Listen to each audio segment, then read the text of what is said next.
Imagine sumergirse en una narrativa tan intensa que cada palabra parece hacer eco a través de los siglos, tocando profundas fibras del alma. Hoy tendrá la oportunidad de explorar el segundo libro de Reyes como nunca antes, contundir, sin medias verdades. Solo la fuerza bruta de una historia que desafía, inspira y transforma a quien se permite escuchar. Prepárese, porque lo que viene a continuación no es solo una cuenta. Es una invitación para repensar su propio viaje a la luz de los eventos que dieron forma a la fe y el destino de una nación. Todo comienza donde terminó el primer libro, con un legado limitado y un reino dividido. Después de que David se fue, Salomón heredó no solo el trono, sino también la responsabilidad de guiar a Israel hacia la grandeza. Y por un tiempo, brilló. Bajo su cetro, el país floreció en opulencia, poder y prestigio. El templo de Jerusalén fue montado majestuoso, un símbolo vivo del pacto entre Dios y su pueblo. Pero la prosperidad tiene su precio. Salomón, seducido por alianzas políticas y lazos con mujeres extranjeras, permitió a los ídolos extraños contaminar la adoración pura. ¿El resultado? Un corazón dividido, y con él un reino fracturado. La muerte de Salomón selló la ruptura, 10 tribus se rebelaron hacia el norte, formando Israel, con Samaria como capital. Judá y Benjamín, fieles al linaje de David, permanecieron en el sur, bajo la sombra de Jerusalén. A partir de entonces, la historia se convirtió en un torbellino de traiciones, guerras civiles y reyes que tropezaban entre ambición y desobediencia. Mientras los tronos se tambaleaban, Dios no se calaba. Levantó voces proféticas para sacudir la queja de la gente, y ninguna resonó más fuerte que la de Ilaiche, un hombre que enfrentó reyes corruptos, desafió a dioses falsos e iluminó la esperanza en medio del caos. Su batalla contra Ahab y Jezabel, que culminó en el duelo épico en el Monte Carmel, demostró que la verdad no se inclina ante el poder. Pero incluso los gigantes tienen su momento de partida. Aquí es donde el segundo libro de Kings nos recibe, con Ilaiche en la víspera de un adiós extraordinario y Eliseo, su discípulo, listo para heredar no solo la capa sino la misión. ¿El escenario? Un reino agudo, donde la lealtad a Dios fue una excepción, no la regla. La cortina comienza con Acacias, hijo de Ahab, en el trono de Samaria. Un accidente banal, una caída de una terraza, lo deja entre la vida y la muerte. Pero en lugar de buscar el Dios de sus antepasados, envía emisarios a Ecrón, Filistia, para consultar a Baal-Zebube, el dios de las moscas. Una clara afrenta. Como si el Creador del cielo no tuviera voz en Israel. Antes de que los mensajeros completen el viaje, la palabra del Señor golpeó a Ilaiche como un rayo, interceptándolos. Pregunte, ¿no hay Dios en Israel para buscar respuestas de ídolos muertos? La oración era inequívoca, Ahazías no dejaría esa cama viviente. Ilaiche actuó con la precisión de quien sabe que el tiempo es corto. Encontró hombres en camino, proclamó el juicio divino y desapareció como una brisa. Los emisarios pálidos regresaron corriendo. Al informar la profecía, Ahazías reconoció la firma, Ilaiche, la tisbita, la que no temía a reyes ni ejércitos. Herido de orgullo, ordenó a un capitán y 50 soldados que fueran al profeta a la fuerza. Lo encontraron sereno en la parte superior de mucho, como si esperara la confrontación. El arrogante oficial exigió su rendición. La respuesta de Ilaiche fue una solicitud, o más bien un decreto: si soy un hombre de Dios, que el fuego del cielo consume a ti y a tú. Y así fue. Cenizas donde había hombres antes. Un segundo grupo tenía el mismo destino. Solo el tercer capitán humilde se arrodilló y suplicó misericordia. Esta vez, el ángel del Señor autorizó a Ilaiche a descender.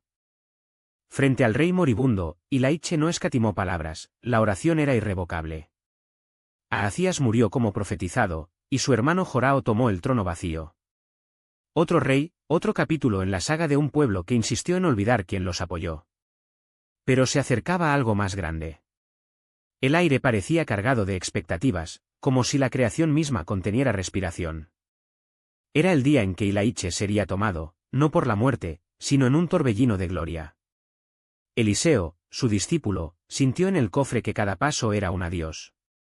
Se fue de Gilgal, y con cada parada Betel, Jerico Elija trató de convencerlo de que se quedara. El Señor me llama hacia adelante, dijo.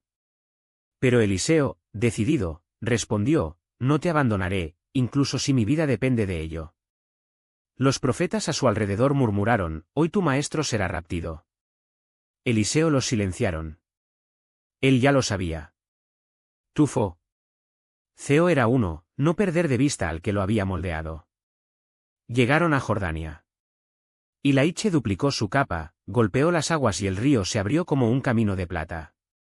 En el otro lado, se detuvo y miró profundamente a los ojos de Eliseo, pregunte qué quieres antes de irme. La respuesta vino del fondo del alma, puedo recibir una doble porción de tu espíritu. Una solicitud audaz. Y Laiche sonrió, enigmático, cosa difícil para ti, pero si me ves cuando se toma, será así. Y luego, mientras caminaban, un auto de fuego y caballos de fuego los separó. Y Laiche subió al cielo en un torbellino, dejando atrás su capa, y un legado que Eliseo estaba a punto de multiplicarse. La historia continuó. Los reyes caerían. Los profetas surgirían. Pero una verdad permanecería inquebrantable, la palabra de Dios no regresa vacía. Y hoy, como entonces, ella espera a aquellos que tienen el coraje de escuchar. Hasta que no hubiera más macetas. El aceite de oliva cesó.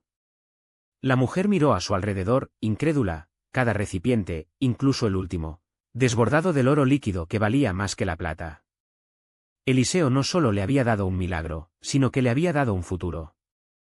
Vaya, venda aceite de oliva, pague su deuda, y usted y sus hijos estarán a la altura de lo que queda, ordenó el profeta. La esclavitud había sido derrotada incluso antes de que llegara. Pero el hambre no esperaba. En Gilgal, donde se reunieron los profetas, la escasez se apretó. Eliseo tenía una gran sartén en llamas, y mientras las llamas bailaron, uno de los hombres salió al campo en busca de hierbas. Entre las hojas y las raíces, cosecha algo desconocido, una enredadera salvaje cuyas frutas parecían prometer una saciedad. Corte, trajo, picado, jugó en la sartén. El olor se levantó, extraño, amargo. «Hombre de Dios, hay muerte en esta sartén», gritó a los que sabían por primera vez, la garganta ardía, el estómago enojado. Eliseo no dudó. Tenía una harina, la lanzó sobre la mezcla venenosa y dijo, serví a la gente. Y entonces, donde había la muerte, nació la vida. El veneno se convirtió en comida. Porque donde Dios actúa, hasta que se doblen las imposibles. Y si el hambre era enemigo, la guerra también. En Dota, rodeado por el ejército sirio, Eliseo se despertó con el siervo de pánico, «Oh, mi señor. ¿Qué haremos?» Alrededor, caballos, autos, una multitud armada, muerte en formación. El profeta sonrió, como si viera más allá de lo obvio. No hay temas. Los que están con nosotros son más que los que están con ellos. Y rezó, Señor, abre los ojos de mi siervo. Dios respondió. El joven miró y vio las colinas llenas de autos de fuego, caballos de fuego, un ejército celestial listo para la batalla. No eran dos hombres contra una nación. Era el cielo contra la tierra. Cuando los sirios avanzaron, Eliseo rezó nuevamente, duele a estas personas cegueras. Y así fue. Los soldados, ahora tropezaron como hombres borrachos, fueron guiados por Eliseo a Samaria, directamente al palacio de Jorao. El rey de Israel, viéndolos, vibró, «Eri, mi padre. Me duele». Pero Eliseo lo detuvo. No los compañeros. Deles pan y agua, comer y beber, y regresar a su señor. Una fiesta para los enemigos. Una lección de misericordia que resonaría más que cualquier espada. Porque la verdadera victoria no se mide en cuerpos caídos, sino en corazones transformados. Y así, paso a paso, Eliseo escribió con fuego y agua, con pan y sal, con guerras y milagros, un mensaje, el Dios que deja el cielo para llevar a un hombre no abandona a los que se quedan.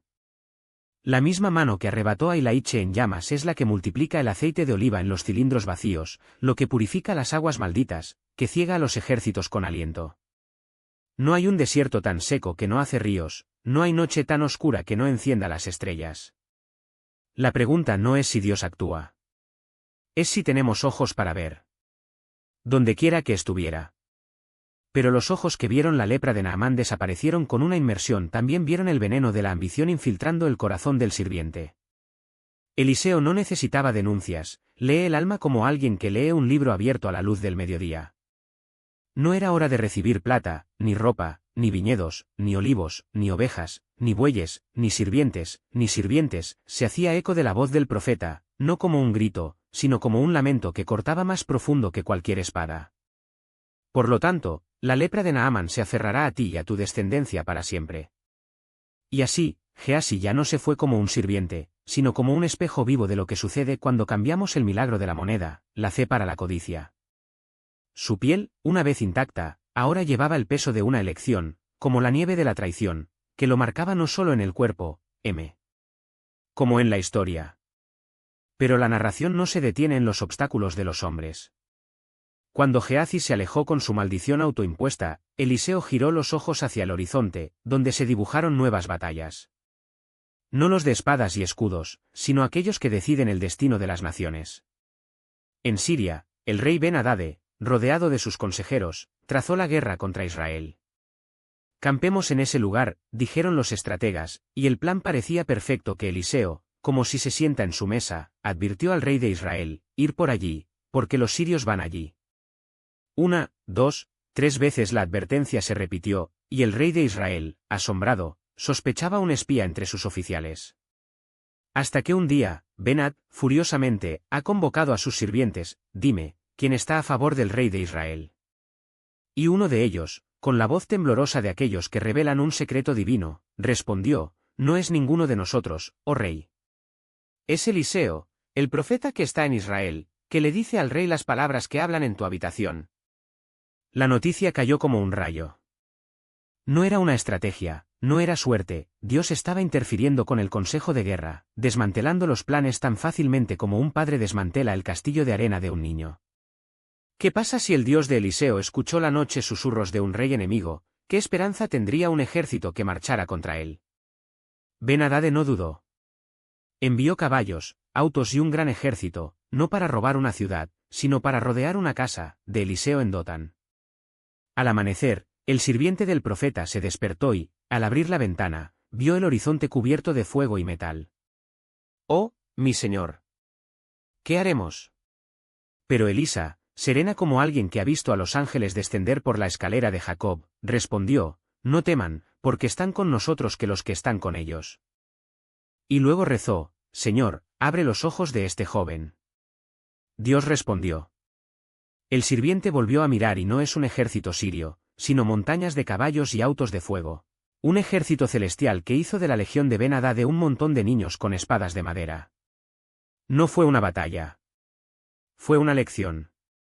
Eliseo descendió, caminó hacia los soldados enemigos y, con una calma que solo aquellos que conocen el final de la historia pueden haber rezado nuevamente, herir a esta ceguera. Y así fue. Los hombres entrenados para la guerra ahora tropezaban como ciegos en una tierra extraña, guiados por una voz que los llevó a la muerte, sino a Samaria, directamente al palacio del rey de Israel. «Mi padre», preguntó el asombrado rey, «¿te heriré cegado?» Pero Eliseo una vez más reveló el corazón de Dios, «No les gano. Deles pan y agua, comer y beber y regresar a su señor». Y así, los que vinieron a destruir fueron alimentados. Los que planearon matar recibieron misericordia. Y cuando Ben-Hadad se enteró del incidente, una pregunta quemó su alma. ¿Quién es este Dios que desarma a los enemigos con pan? La respuesta no vendría en palabras. Llegaría en años de paz, en cosechas poco saludables, en niños que no llorarían a los padres muertos en la batalla. Porque el Dios de Eliseo no gana por la fuerza, conquistó por gracia. Y cada milagro, cada victoria, cada pan multiplicado o enfermedad curada fue solo un suspiro de un reino donde no existe la lepra, donde se desconoce el hambre, e incluso donde los generales más endurecidos caen sobre sus rodillas. Porque al final, la pregunta no es ¿dónde está Dios? ¿Pero hasta dónde está dispuesto a ir a buscarte? Y la respuesta, escrita en aceite de oliva que no termina, en niños y ríos resucitados que se lavan más que la piel, siempre es la misma. En la medida en que lleva. El rey, a qué hora antes de maldecir al cielo por su crueldad, apenas podía creer lo que escuchaba. ¿Harina para un ciclo? ¿Cebada de un ciclo? La palabra de Eliseo, que había sonado como un delirio de un loco, ahora se hizo eco de un trueno de esperanza. Pero antes de que se extendiera la alegría, la duda todavía mordió el corazón del capitán incrédulo. ¿Dios realmente abre ventanas en el cielo? La respuesta no vino de los cielos, vi de los pies descalzos de 4 hombres que la sociedad había tirado. No eran héroes. No tenían espadas, ni estrategias ni salud. Eran leprosos, marcados por la muerte antes de que llegara el hambre. Pero en la oscuridad de su rechazo, Dios plantó una semilla de coraje. ¿Por qué quedarse aquí esperando la muerte? Y así, no movido por fe, sino por desesperación, arrastraron al campamento que debería ser su tumba. Pero el Dios que multiplica el pan también multiplica los miedos. El Señor se hizo ellos mismos. Los ríos escuchan el ruido de un ejército que no existía, y el terror los tragó todo. Huyeron como si los persiguiera, dejando atrás un banquete preparado para un rey. Los leprosos, ahora con ojos muy abiertos y manos temblorosas, sabían el primer pan después de días de ayuno. ¿Cada vid fue una traición a la lógica, como puede haber abundancia donde solo había un desierto? Pero allí estaba, oro lleno de hembra, se extendió como hojas secas, caballos atados esperando a los propietarios que nunca regresarían. Por un momento, la tentación de mantener el tesoro solo para sí mismos los dominaron. Nosotros, que nunca tuvimos nada, ahora tenemos todo. Pero luego vino la voz que no era una voz, esa sagrada incomodidad que solo la gracia puede plantar. Hoy es una buena noticia. Y las buenas noticias son no esconderse. Corrieron. Grito. Llamaron a las puertas como locas, hasta que los guardias incrédulos vieron con sus propios ojos, el asedio se había vuelto a correr. El ejército que sofocaba Samaria era ahora solo un rastro de polvo en el horizonte. El rey, que poco antes de llevar una tela de saco como la cubierta, ahora vio llenarse los graneros, los mercados revivieron, los niños, esos fantasmas esqueléticos, a los dedos sucios de la harina. El milagro no era solo pan. Era una prueba de que Dios no está contento de salvar, humilla el hambre, avergüenza la escasez y hace que lo imposible sea una invitación. Mira. Esto es lo que puedo hacer con un puñado de hombres rotos y una palabra audaz. ¿Y el capitán? El que se rió de la promesa, que había medido la fidelidad de Dios con el gobernante de su escepticismo. ¿Él vio? Oh, vio que las bolsas de grano se vendían al precio de una moneda, vio a sus madres amasar el pan con lágrimas de alivio, vio la ciudad que ahora cantaba. Pero no comió. Porque hay una diferencia entre ver el trabajo de Dios y confiar en él. El capitán vio el milagro, pero su boca permaneció vacía, como una tumba abierta. Eliseo no había maldecido, solo anunció la cruel verdad: el que vive por duda muere sin probar la mesa que Dios prepara. Y así, mientras Samaria se desató, un hombre aprendió demasiado tarde que la fe no es un lujo, es el plato del día. Porque Dios no solo se alimenta. Él expone. Expone la incredulidad que nos hace morir de hambre en medio de la abundancia, lo que nos hace ciegos frente a la luz. Pero también expone su propia naturaleza, un padre que no se contenta con las migajas, sino que convierte a los sieces en insectos, leprosos en heraldos y el fin de todas las esperanzas. No hay día de milagro. El rey, con la sospecha encarnada en el alma de aquellos que han visto muchas traiciones, arrugó su nariz. Trap. Los sirios nos conocen bien, solté el hambre nos volvería locos como para correr como ratas hambrientas, directamente a sus garras. Su voz era difícil, escepticismo por un muro. Si él es la muerte, morirán como moriríamos mañana. Pero si es la vida. El riesgo se calculó, pero incluso la esperanza es pesada más. Y así, con la urgencia de aquellos que no tienen nada más que perder, los mensajeros partieron. El camino al Jordania era un alquiler de pruebas, ropa abandonada, espadas arrojadas al suelo, utensilios de guerra esparcidos como migas de un banquete interrumpido. El ejército sirio había huido, en pánico, como si no hubieran visto un ejército, sino el Dios mismo marchando contra ellos. La noticia no llegó a Samaria, explotó.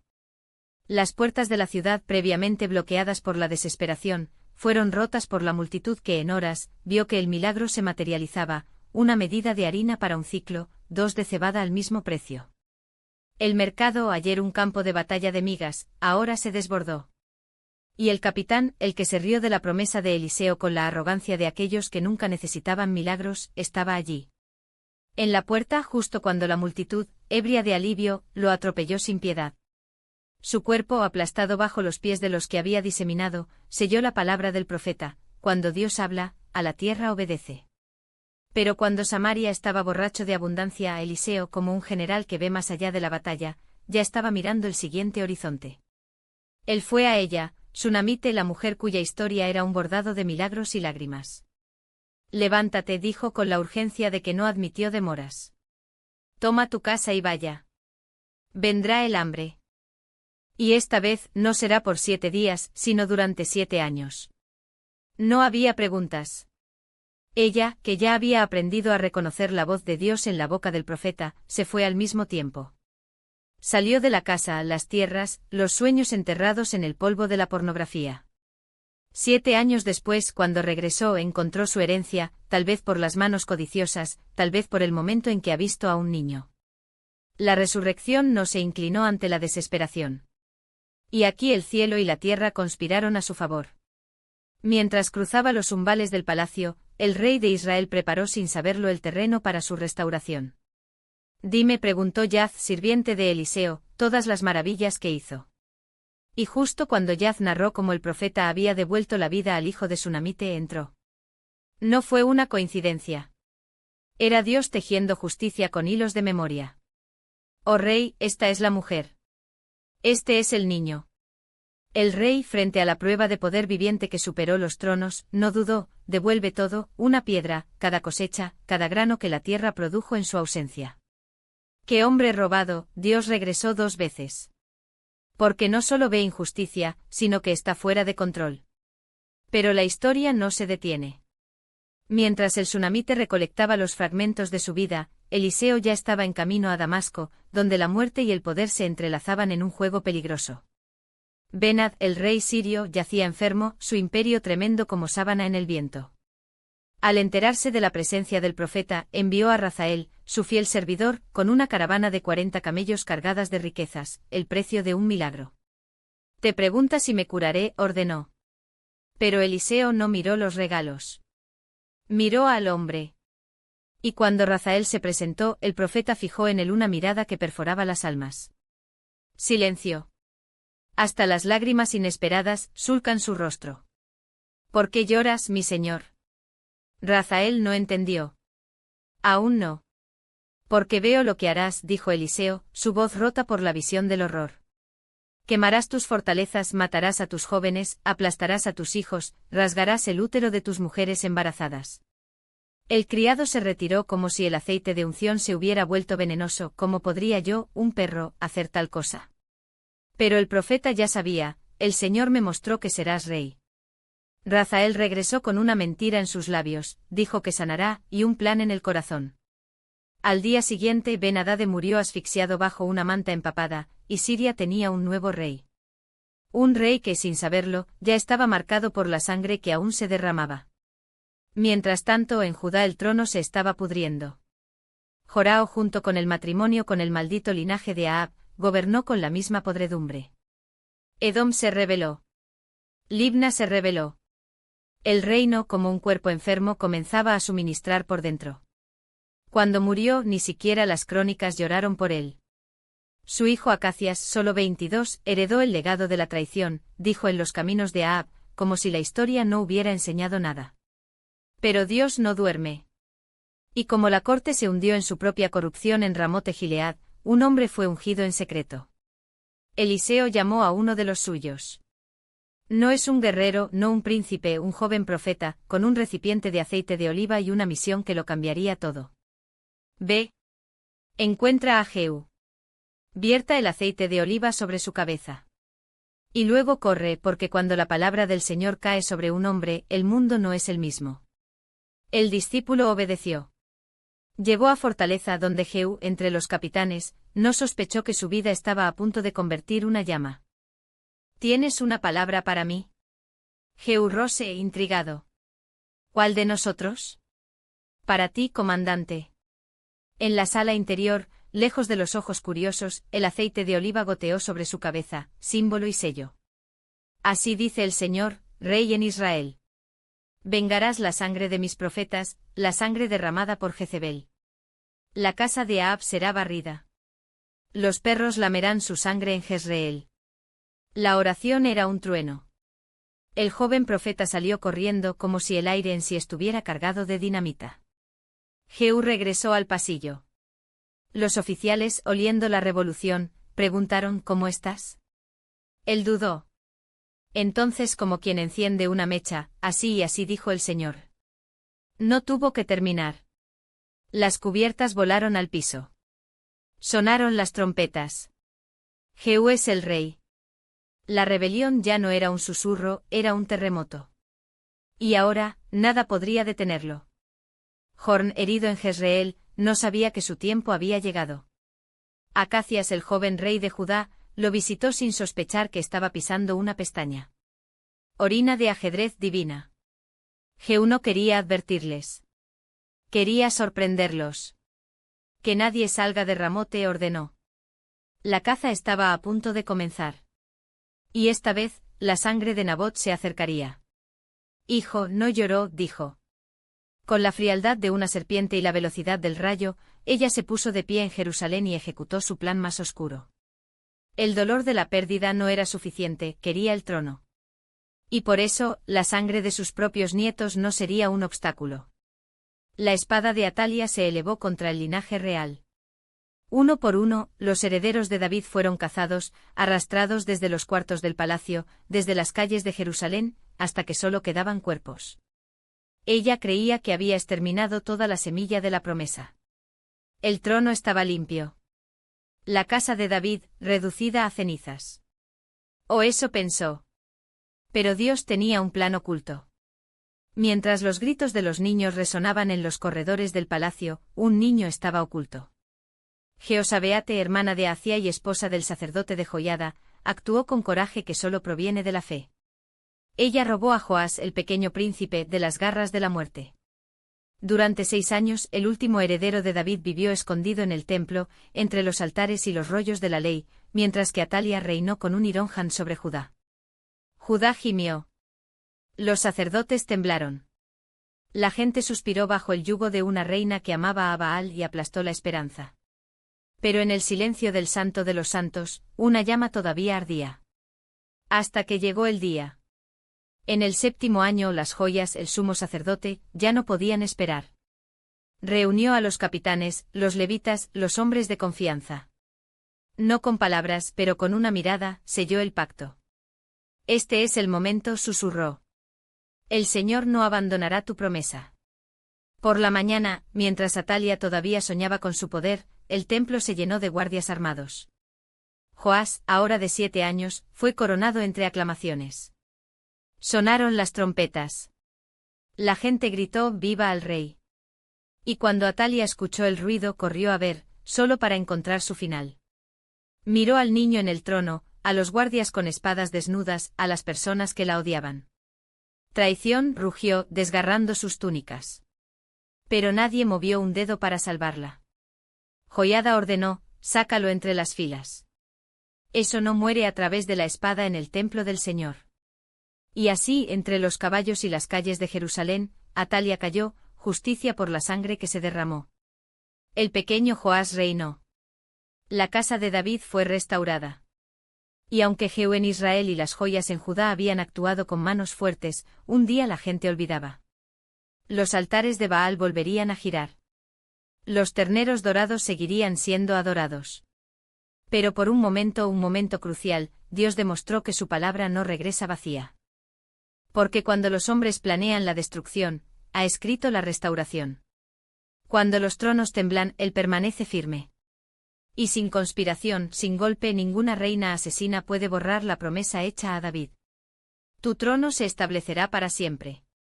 El Dios que ve más allá de la oscuridad no olvida a su pueblo, incluso cuando la gente lo olvida.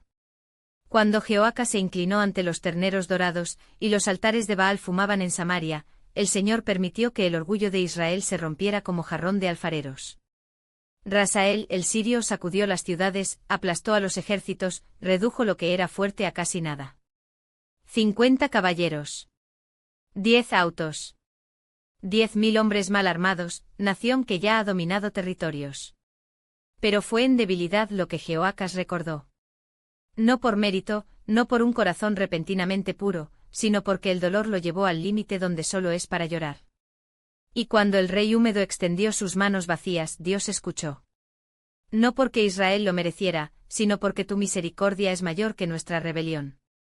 El Señor vio aflicción. Giró su rostro y miró la miseria de su pueblo. No se deshizo de ellos de inmediato porque la disciplina es parte del amor, pero les dio un aliento. Rasael, el opresor, se retiró. No por amabilidad, sino porque Dios movió su corazón como aguas en sus manos. Y así por un tiempo Israel podría respirar nuevamente. Pero la historia no termina con un final fácil. Porque la misericordia que no conduce al cambio es solo un aplazamiento de la caída. Jehoacas recibió alivio, pero no giró con todo su corazón.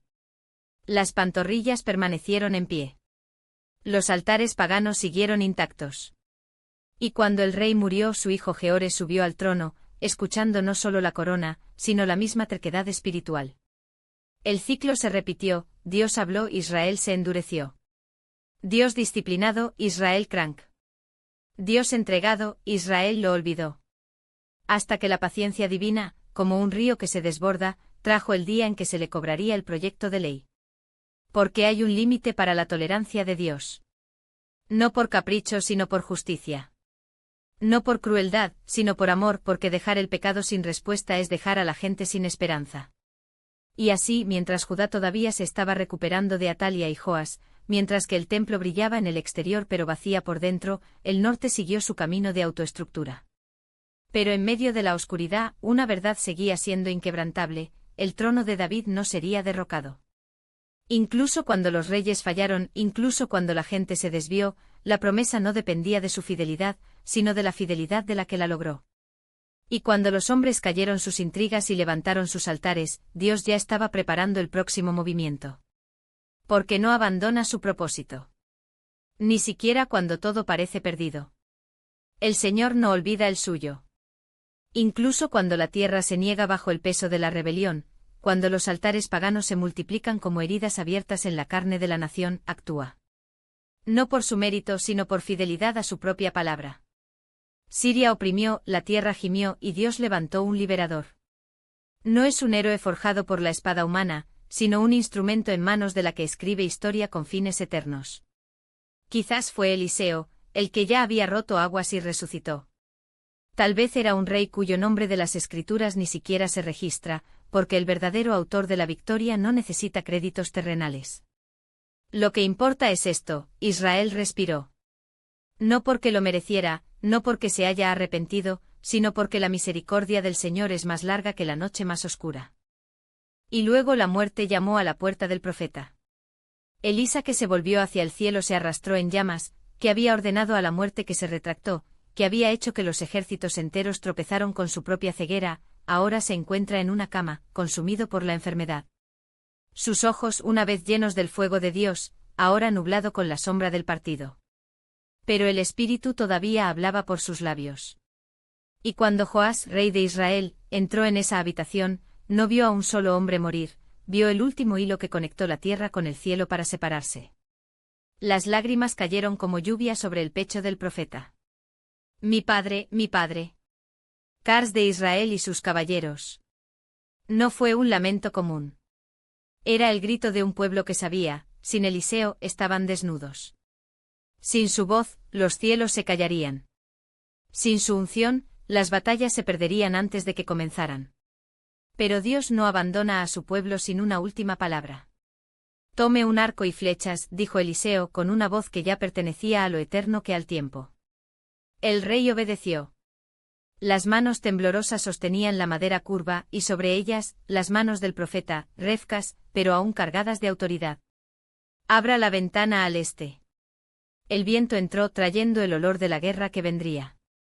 Lanza la flecha. El proyectil cortó el aire, una flecha solitaria hacia el horizonte. Héroe de la victoria del Señor. Victoria héroe contra Asiria. Dirás a los sirios en efecto hasta que los consumas. Pero no fue suficiente. No a Dios. No para un rey que había heredado un reino herido. Ahora tome las flechas y lastime la tierra. Joás golpeó el piso. Una vez. 2. 3. Y se detuvo. La cara de Eliseo no se contrajo en el dolor físico, sino por una indignación sagrada. Debes haber herido 5 o 6 veces. Entonces destruirías a Siria hasta que lo termines. Ahora, solo la lastimará 3 veces. Fue la última profecía. La última lección. La última oportunidad para que un pueblo obstinado entienda que la victoria de Dios no se mide a la mitad. Que su gracia requiere respuesta total, no migajas de obediencia. Poco después, Eliseo cerró los ojos. Su cuerpo fue depositado en la tierra, pero su historia no terminó allí. Porque incluso en la muerte Dios habla. Años más tarde, cuando los saqueadores de Moabite invadieron la tierra y un hombre muerto, arrojado al azar en la tumba del profeta, se levantaron para tocar sus huesos, el cielo declaró: la vida que doy no conoce los límites. Ni la muerte ni la rebelión ni el tiempo pueden borrarlo. Un profeta se ha ido, pero la promesa permaneció, como un antero ve bajo gris, esperando la respiración que la reavivaría. Y así Joás cumplió la profecía a su manera, ganó Siria 3 veces. Recuperó ciudades, pero no el corazón de la gente. Recuperó la tierra, pero no la fe.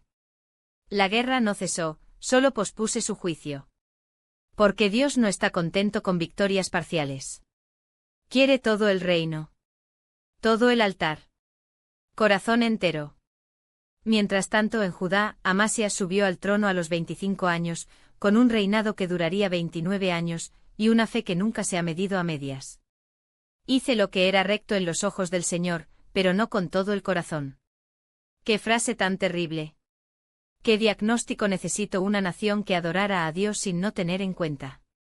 Los UPS no fueron derrocados. Los sacrificios continuaron en las montañas, lejos del templo, como si la gente dijera: sí, Señor, pero a nuestro camino. Y sin embargo había justicia en Amasías. Cuando su padre Joás fue asesinado, no se arrojó a la venganza ciega. Esperó la ley. Ejecutó a los culpables, pero salvó a sus hijos, porque la Torá hablaba más fuerte que el odio. Los padres no morirán por sus hijos, ni por sus hijos por sus padres. Él conocía la palabra. Pero saber no es suficiente. El orgullo es un veneno que se erosiona a los reyes. Y cuando Amasías, borrachos por la victoria sobre Edom, desafió a Jeores de Israel con palabras de guerra: ven, vemos cara a cara, recibió en respuesta, no una espada sino una parábola. El cardo del Líbano le dijo a Sider: dale a tu hija a mi hijo. Pero pasó una bestia y pisó el cardo. Traducción: te has llenado superando a un enemigo débil. No te burles de lo que no puedes sostener. Pero el orgullo no escucha consejos. Escúchate a ti mismo. Y así Judá e Israel, single de sangre, divididos por siglos de traición, si se encuentran en Bet-Semes. La batalla fue corta. La derrota abrumadora. Amasías fue capturada. Jeores marchó sobre Jerusalén, se rasgó las paredes como si fueran una tela vieja, saquearon el templo, lideró el oro que pertenecía a Dios y dejó una ciudad humillada. El rey que quería que Gloria volviera a su trono como prisionero de su propia ambición. Vivió otros 15 años, pero su reinado ya estaba muerto. Los hombres de Judá conspiraron. Huyó a Laquis, pero ni siquiera encontró paz allí. Murió como fugitivo, traído de vuelta a caballos, enterrado sin honor entre sus padres. Y sin embargo hay uno, y sin embargo con Dios, mientras que un rey cayó, otro se levantaría. Azarías, también llamado Usía, tenía solo 16 años cuando heredó un trono fracturado. Pero su reinado duraría 52 años, uno de los más largos de Judá.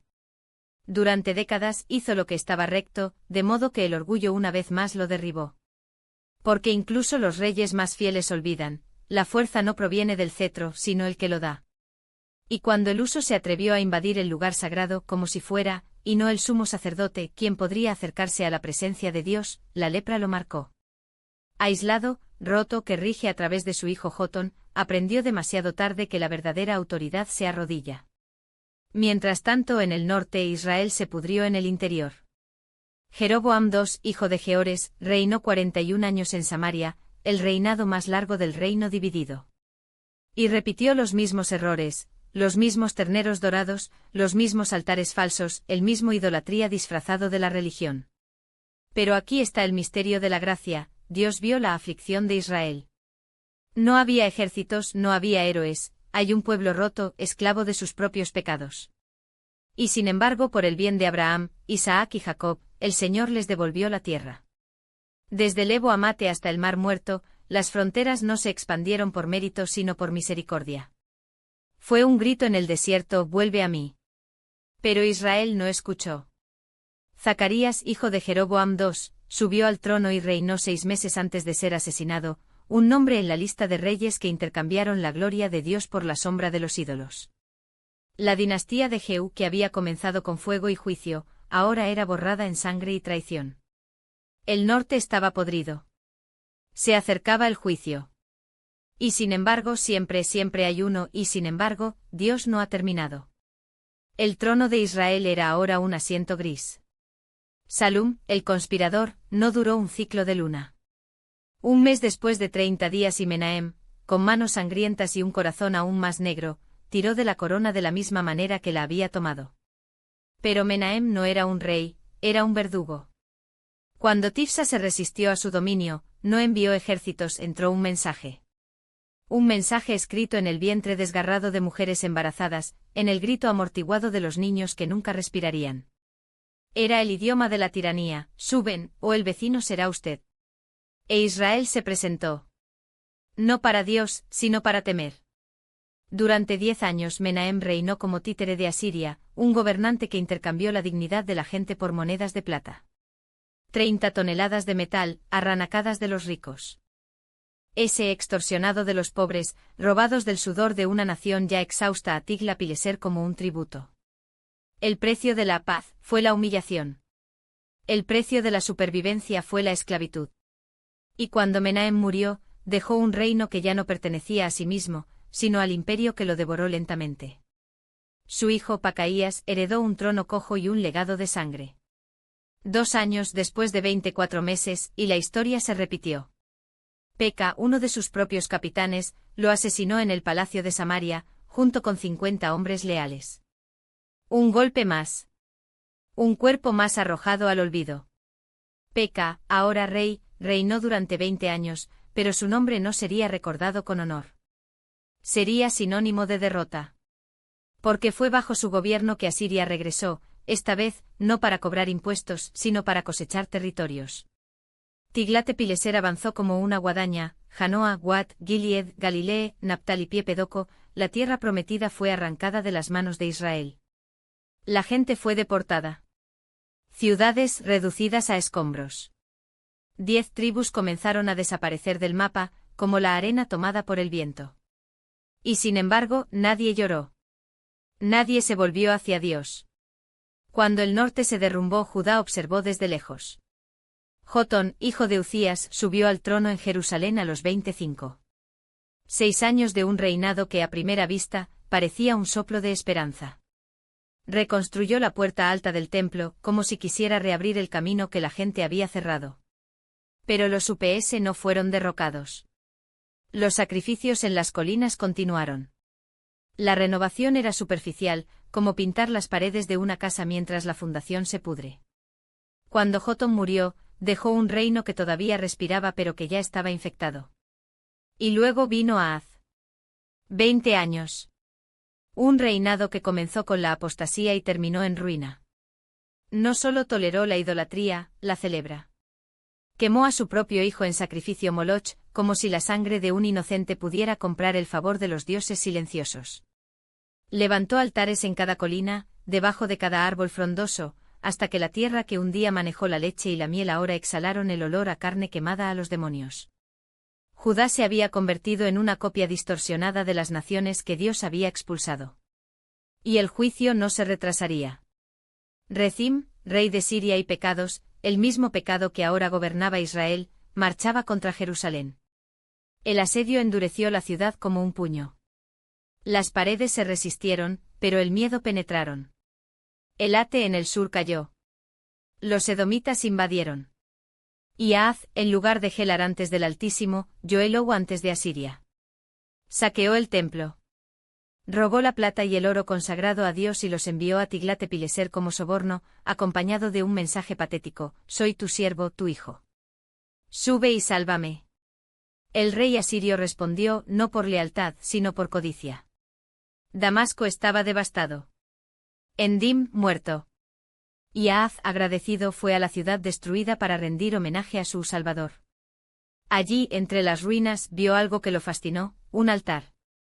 Un altar pagano. No era el altar de bronce de Salomón, donde el fuego de Dios descendió del cielo. No era el lugar donde la gloria del Señor había llenado el Santo Santos. Era un pedazo de piedra tallado por manos humanas, dedicada a los dioses que no escucharon. Y Ahaz le deseó. Ordenó una réplica. Ordenó a Uriah el sacerdote que lo construyera en Jerusalén. Cuando regresó el altar ya estaba allí, no hay lugar en el altar de Dios. Y sin dudarlo, Ahaz le ofreció ofrenda quemada, manjas, libaciones. El altar de Salomón, símbolo del pacto, fue empujado hacia un lado como un mueble viejo. Los soportes de los guasbasins, retirados. El mar de bronce despejado. Cada cambio fue un golpe de martillo para el pacto. Cada una traición. El templo que debería ser la morada de Dios, ahora era un palacio de sincretismo, donde la política dictaba que la liturgia y la escucharon. Ahaz murió y ni siquiera valió la pena honrarlo. Fue enterrado en la ciudad de David, pero no entre los reyes. Como si la tierra misma se negara a recibirla. Y luego, cuando todo parecía perdido, cuando Israel ya era polvo y Judá tambaleaba por el abismo, Dios levantó. El altar de Salomón, símbolo del pacto, fue empujado hacia un lado como un mueble viejo. Los soportes de los guasbasins, retirados. El mar de bronce, desplazado. Cada cambio fue un golpe de martillo para el pacto. Cada ajuste, una traición. El templo, que debería ser la morada de Dios, ahora era un palacio de sincretismo, donde la política dictaba que la liturgia y la idolatría llevaban ropa de santidad. Ahaz murió, y ni siquiera valió la pena honrarlo. Fue enterrado en la ciudad de David, pero no entre los reyes. Como si la tierra misma se negara a recibirla. Y luego, cuando todo parecía perdido, cuando Israel ya era polvo y Judá tambaleaba por el abismo, Dios levantó a Ezequías. Pero en el norte, el final ya había llegado. Oseas, el último rey de Israel, reinó 9 años en Samaria. No fue peor que sus predecesores, pero esto no fue el cumplido. Cuando Salmanaser V de Asiria exigió homenaje, Osea Bent. Pagado. Servido. Hasta que, en un acto de desesperación, trató de rebelarse. Envió mensajeros secretos a Egipto, buscando una alianza que la UE nunca vendría. Se descubrió la traición. La respuesta, implacable. Samaria fue asediada. 3 años de hambre, desesperanza, paredes que no podían contener terror. Cuando la ciudad finalmente cayó, no fue para el encaje asirio, tenía hambre. Por sed. Por el silencio de un Dios habían abandonado durante mucho tiempo. La gente fue arrastrada. Las 10 tribus, la herencia de Abraham, se propagaron como semillas en el viento, pero sin la promesa de cosechar. Samaria se convirtió en escombros. Israel dejó de existir. Y las Escrituras, como juez que finalmente baja el martillo, declara la sentencia. Porque los hijos de Israel pecaron contra el Señor, su Dios, temían a otros dioses, caminaron en los estatutos de las naciones, se acumularon para sí mismos en todas sus ciudades, quemaron incienso en todos los altibajos, y se vendieron para hacer lo que era malvado en los ojos del Señor, causándole enojarlo. Hasta que lo sacaron de su presencia. 10 tribus. Toda una nación. Arrancado de la tierra prometida. ¿Y Judá? Judá observó. Oració. Y la tierra tembló. No era un terremoto de piedras, sino de gloria. El Dios que no se inclina ante los ídolos o los imperios habló, y su voz rompió el silencio como una espada afilada. Debido a ti, Ezequías, y por David, mi sirviente, haré esto. Una promesa sellada no por la fuerza de los hombres, sino por la fidelidad de aquel que cumple su palabra. Y luego el Señor bajó. No en una columna de fuego, como en los días de Moisés, sino con la precisión de un juez que no tolera la insolencia. He aquí, le pondré un espíritu, y él escuchará un rumor y regresará a su tierra. Pero no fue ningún rumor. Era el sonido de la derrota escrito en el cielo incluso antes de que los ejércitos asirios supieran que estaban condenados. Sennacherib, el orgulloso, blasfemo, el hombre que desafió al Dios vivo como si fuera otro Dios del lodo, recibió su oración. Porque te has exaltado contra mí, y me has subido a mí tu orgullo, te pondré mi gancho en tu nariz y mi freno en tus labios, y te devolveré la forma en que has venido. Palabras que no eran metáforas, sino profecía literal. El mismo hombre que humilló a las naciones enteras sería arrastrado como un animal domesticado, su imperio se redujo a cenizas por la mano de la que despreciaba. Y esa noche salió el ángel del Señor. No con trompetas, no con advertencia. Silencioso como la muerte, implacable como justicia. El campamento asirio, que horas antes con amenazas, se convirtió en un campo de cadáveres. Cientos de miles. Los soldados que confiaban en su fuerza se despertaron en la eternidad, sin aliento, sin esperanza. He aquí, todos eran cadáveres. Todo un ejército, aniquilado no por espadas, no para flechas, sino por la respiración de Dios. Al amanecer, los sobrevivientes, los pocos a la izquierda, huyeron como ratas de un barco que se hunde. Sennacherib, el gran conquistador, regresó a Nínive, no como ganador, sino como un hombre marcado. Y allí, en su propia capital, entre los dioses silenciosos que nunca lo salvaron, encontró su fin. Y resultó que, prospectado en la casa de Nisroque, su dios, Adramelech y Sarecer, sus hijos, lo hirieron a la espada y escaparon a la tierra de Ararate. El hombre que quemó a las naciones enteras fue quemada por su propia espada. El hombre que se burló del Dios de Israel murió como un traidor, abandonado incluso por el suyo. ¿Y Judá? Judá volvió los ojos a Jerusalén y vio lo imposible, una ciudad rodeada, pero no conquistada. Un rey que duplicó las rodillas pero no se rompió. Un Dios que no solo escuchó sino que actuó. Ezequías no tenía ejércitos más grandes, ni alianzas más fuertes, ni paredes insuperables. Tenía un altar. Y en ese altar, el cielo y la tierra se conocieron. El Dios que rompió el mar rojo, que derribó las paredes de Jericó, que sacudió los filisteos con un pastor y un fundamento, seguía siendo Dios. Y esa noche demostró una vez más, los ídolos caen, los imperios rugen, pero la palabra del Señor permanece para siempre. El asirio, que se consideraba eterno, se convirtió en polvo. Israel, que se olvidó de Dios, se convirtió en cautiverio. Pero Judá, que se arrodilló, se convirtió en un testimonio. Y la pregunta resuena en los siglos, cruza las paredes y viene a nosotros hoy. ¿En quién confías? Ahora estaba ocupado por un niño de 8 años. Un niño rodeado de ruinas espirituales, heredero de un legado de rebelión, pero también la promesa de que Dios nunca abandona la suya. ¿Por qué? Incluso cuando el hombre falla, la misericordia divina no se agota. Incluso cuando la idolatría llena la tierra, la gracia todavía investiga el corazón de un remanente. Y Josías no era un rey por casualidad. Su nombre ya llevaba un eco profético, Yahweh sostiene. En medio del caos dejado por Manasés y Amón, Dios levantaría un reformador. No es un hombre perfecto, sino un hombre dispuesto. No es un guerrero invencible, sino un sirviente que escucharía la voz del Señor y el acto, incluso que significaba enfrentar a los gigantes dentro de su propia casa. A los 16 años, mientras otros jóvenes buscaban placeres o poder, Josías comenzó a buscar al Dios de David, su padre. No fue un despertar repentino, sino una búsqueda persistente, un corazón que se inclinó hacia la verdad en medio de una generación que se había alejado de ella. Y para los años 20, cuando muchos ya se establecen en sus caminos, decidió, ahora. No mañana. No cuando es conveniente. Ahora. Con la autoridad de un rey y la pasión de un profeta, Josías descendió como huracán sobre los altares de Baal. Los postes idílicos de Acerá fueron quemados. Los sacerdotes de los UPS, corruptos y vendidos al pecado, fueron depositados.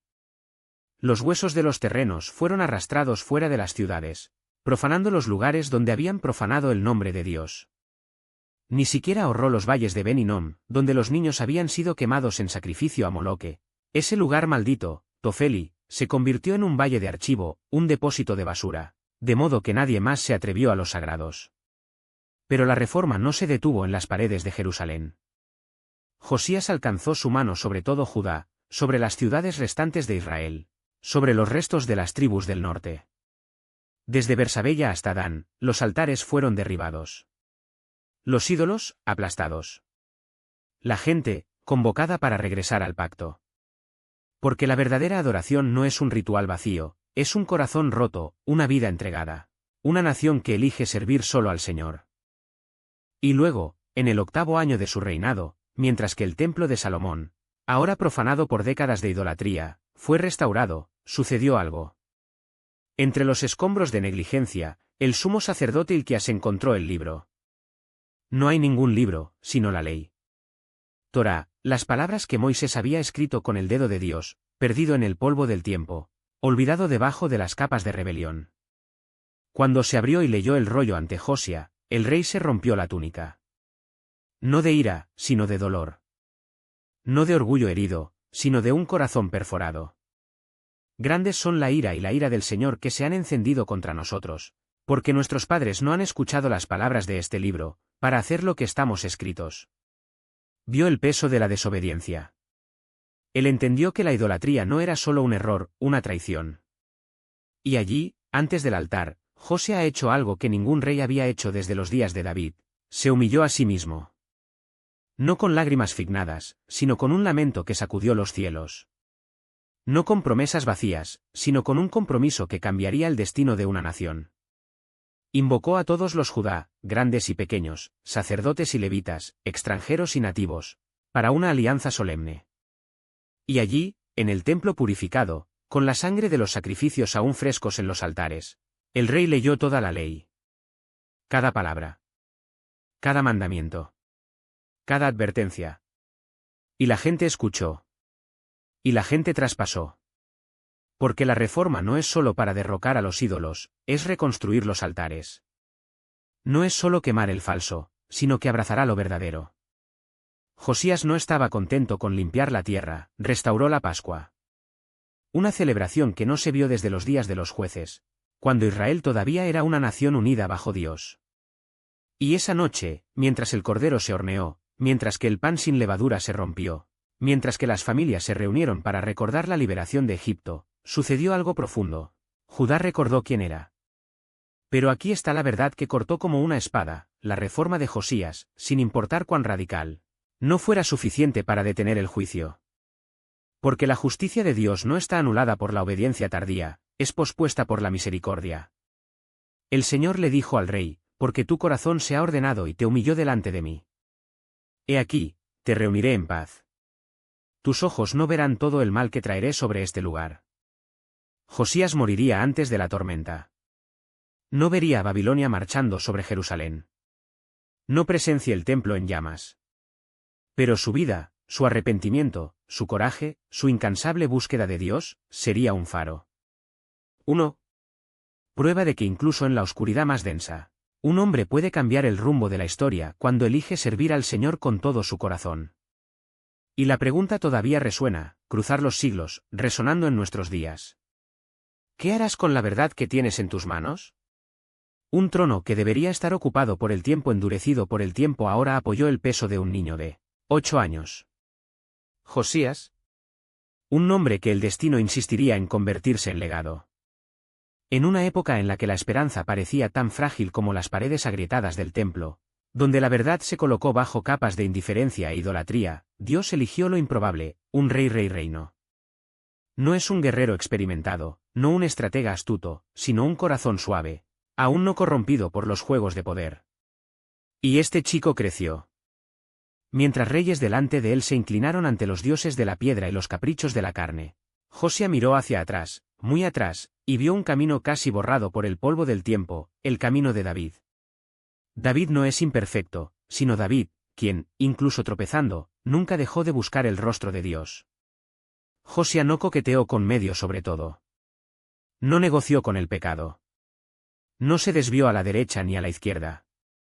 Una frase simple, pero eso lleva el peso de una vida de elecciones radicalmente alineadas con la voluntad de Dios. Para los 18 en el trono, cuando muchos todavía están descubriendo quiénes son, los centros ya sabían qué hacer. El templo, símbolo de la alianza rota, estaba en ruinas. No eran solo piedras caídas, eran siglos de infidelidad materializados en escombros. Entonces actuó. Llamó al Safa, el empleado, y dio una orden que hacía eco de la eternidad: sube al sumo sacerdote.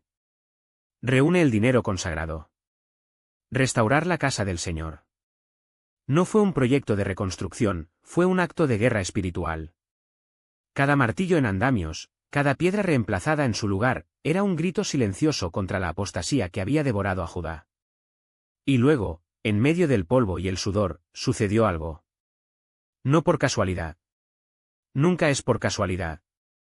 Entre las grietas de las paredes, escondidas como un secreto que Dios había guardado para ese mismo momento, surgió el libro. La ley de la ley, perdida, olvidada, pero nunca anulada. Las manos de Hilchá temblaron mientras sostenía ese peso sagrado. El polvo de los siglos cubrió las palabras, pero la voz grabada en ellas todavía resonó: es urgente, inconfundible. La ley de Moisés. El libro fue de Hilchá a Safa. De Safán al rey. Y cuando se leían las palabras, cuando la verdad desnuda y cruda alcanzó los oídos de Josia, el alma dentro de ella estalló. No de miedo, sino de reconocimiento. No se rasgó la túnica no por la teatralidad, sino porque había entendido: Judá no solo estaba equivocada al objetivo, había arrojado la cabeza al abismo. Había roto la alianza. Había provocado el santo. Y el juicio no era una amenaza lejana, era una sombra que se acercaba, implacable. Pero Josia no se inclinó ante la desesperación. Hizo lo que pocos hacen: actuaron. Envió a los hombres, Hilques, Safa, otros líderes, para obtener el corazón de Dios a través de la profetisa Hulda. Y la respuesta vino, bruscamente como una espada, pero sazonada con una misericordia inesperada: sí, vendrá el mal. Sí, la ira arderá. Pero tú, Josías, que humilló, que lloró, que desgarró el orgullo que yo, no verás ese día. Una gracia ima. Un aliento antes de la tormenta. ¿Fue suficiente? No para un hombre ordinario. Pero Josías no era común. Con el libro en la mano y el fuego de Dios en el cofre, convocó a la nación. No solo líderes, no solo sacerdotes, todos. Desde el anciano mayor hasta el último sirviente. Y allí, en el templo había restaurado, Josías subió los escalones como un profeta rey. Con una voz que no entrenó, leyó la ley. Cada palabra era un martillo que rompía corazones petrificados. Cada mandamiento, un espejo que muestra la fealdad del pecado. Y cuando terminó, no hubo discusión. No hubo voto. Josia hizo una alianza, y la gente lo siguió. Pero la fe que no se transforma es solo religión. Josías lo sabía. Entonces comenzó la guerra. No contra las naciones, sino contra los altares. No con espadas, sino con fuego purificador. Quemó los ídolos de Baal. Aplastó los símbolos de Aserá. Profapitó los UPS donde se derramó sangre inocente a dioses silenciosos. Ni siquiera perdió a los santuarios dentro de los muros de Jerusalén, donde la prostitución sagrada corrompió las almas en nombre de la religión. Destruyó las casas de los terrenos, los lugares de los medios, cada rastro de la rebelión contra el Dios vivo. Y no se detuvo allí. Era el Betel, ese lugar Amal. Y Coado, donde Jeroboam había levantado la pantorrilla dorada y arrastró a Israel a la idolatría. Josías derribó el altar. Quemó los huesos de los falsos sacerdotes sobre él. Cumplimiento, piedra por piedra, la profecía dada siglos antes. Incluso la tumba del profeta que había anunciado que el juicio se salvó, un gesto de reverencia por la voz que, incluso en la muerte, lloró por la justicia de Dios. De vuelta en Jerusalén, la limpieza continuó. Cada ídolo, cada amuleto, cada sombra de superstición fue arrancada. Y luego, como si supieras que la verdadera restauración requiere memoria, las mermeladas hicieron algo que ni David ni Salomón habían hecho con tal intensidad: la Pascua restaurada. No como un ritual vacío, sino como un grito de liberación. La sangre del cordero volvió a funcionar. La gente recordó que una vez había sido esclavo, y que solo Dios lo había sacado del cautiverio. Las escrituras son claras: antes de él no había rey como Josías, que se convirtió al Señor con todo su corazón, con todo el alma, y con toda su fuerza. Un cumplido de que ningún otro monarca de Judá recibió. Una vida que, en su totalidad, era un sirmable, sí a Dios. Y sin embargo, el juicio todavía estaba llegando. Porque la justicia de Dios no está anulada por la fidelidad de un hombre, por brillante. Los pecados de Manasés, ese rey que vertió sangre inocente hasta que llenó Jerusalén, gritaron. Dios no pudo ignorar. Sacé a Judá de mi presencia, dijo el Señor, con un arrepentimiento que solo un padre herido lo sepa.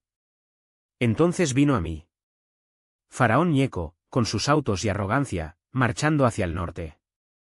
Josia, tal vez conmovido por el celo que nunca lo había dejado, fue a encontrarlo. Y allí, en el valle donde se decidieron tantos destinos, el fiel rey cayó. Una flecha. Un grito. La sangre del hombre que había restaurado el pacto ahora se mezcló con la tierra que había amado. Lo llevaron de regreso a Jerusalén en su carruaje, no como un cadáver, sino como un rey que, incluso en la muerte, habló. La gente lloró. Los profetas se rasgaron las túnicas.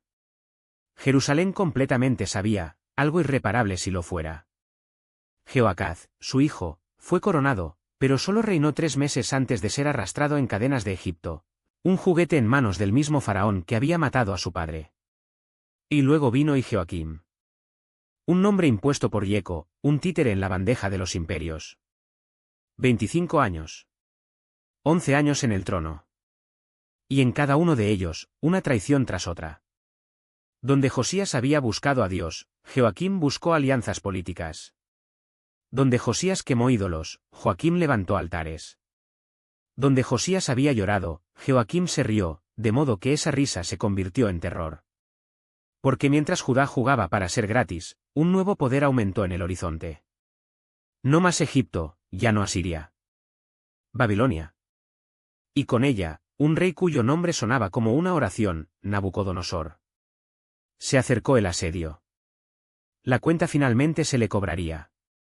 He aquí, el orgullo de Joaquim, como el de sus antepasados, selló su destino. Durante 3 años, se inclinó bajo el yugo de Nabucodonosor, pero el veneno de la rebelión corrió en sus venas. Rompió las cadenas de sumisión, y así rompió el último hilo de la paciencia divina. No fue solo Babilonia quien se enfrentó a él. Era como si toda la tierra se convirtiera en furia, caldeos, sirios, moabitas, amonitas, una coalición de juicio, una tormenta de espadas falsificadas no por casualidad, sino por el decreto. Todo esto le sucedió a Judá por la orden del Señor. No fue venganza, era justicia. No era odio, era el relato de la sangre inocente derramada por Manasés, de ese rey que había convertido a Jerusalén en un altar para los demonios. El perdón que Dios había ofrecido durante siglos fue pisoteada, y ahora la mano que había sostenido el arco de ira hasta la última gota durante tanto tiempo. Joaquim murió mientras vivía, en rebelión. Y su hijo, Joaquim, o Jeconias, eló 18 años, con una corona pesada para su frente, dijo no un reino sino un funeral. 3 meses. 10 días. Este fue el momento en que llevó al asedio a cerrar, porque las puntas de suspiró. Ha llegado el momento. Encadenado a una tierra que no era tuya. Solo quedaban los pobres, aquellos que incluso los babilonios querían, como sombras entre ruinas. Y luego vino Zedequías. Mata, el tío, renombrado por el ganador como un trofeo de humillación. 21 años, 11 derán, y cada uno de ellos una página desgarrada del pacto con Dios. Hizo el mal. Como todos antes que él. Como si la maldición de Mangas fuera un sello impreso en el linaje real. Y mientras Zedequías jugaba para ser rey, el invierno de 588 a.C. llegó con una respiración fría, el 10º día del 10º mes. Nabucodonosor no vino solo. Vino con fuego, con hachas, con una máquina de guerra que transformaría el polvo de Jerusalén. 2 años. 2 inviernos de hambre, madres con senos secos, niños que lloran por el pan que no existía. Los salmos estaban en silencio. Los levitas, sin la fuerza para cantar. Hasta que, en el 9º día del 4º mes, sucedió lo imposible, el muro cayó. Ese mismo muro que Ezequías había reforzado, que Isaías había profetizado que sería un muro de fuego alrededor de la ciudad, ahora eran escombros. Zedequías huyó como un ladrón en la noche, a través de la puerta entre las paredes, hacia el desierto. Pero la justicia no duerme. Los caldeos lo alcanzaron en las llanuras de Jericó. El mismo lugar donde Joshua había visto las paredes colapsadas por el poder de Dios. Ahora era el rey de Judá quien vio colapsar sus esperanzas. Ribla. Allí, antes de Nabucodonosor, el juicio fue rápido y brutal. Sus hijos fueron rogados debajo de sus ojos, luego, como un golpe final, sacaron su visión. El último rey de Judá partió a Babilonia ciega, llevando consigo el recuerdo de un reino, sino el grito silencioso de sus herederos borrado de la tierra. Y luego vino el fuego. En el 7º día del 5º mes, Nabuzaradán, el alcohol de Nabucodonosor, ingresó a Jerusalén como ángel de destrucción. El templo, ese santuario que Salomón se había dedicado con gloria, donde Sequina había habitado un día, en llamas. El palacio real, las casas de los nobles, todo se convirtió en cenizas. Las paredes que protegieron a la ciudad fueron devastadas, piedra por piedra, como si Dios mismo ordenara. Eso no reside ni recuerda.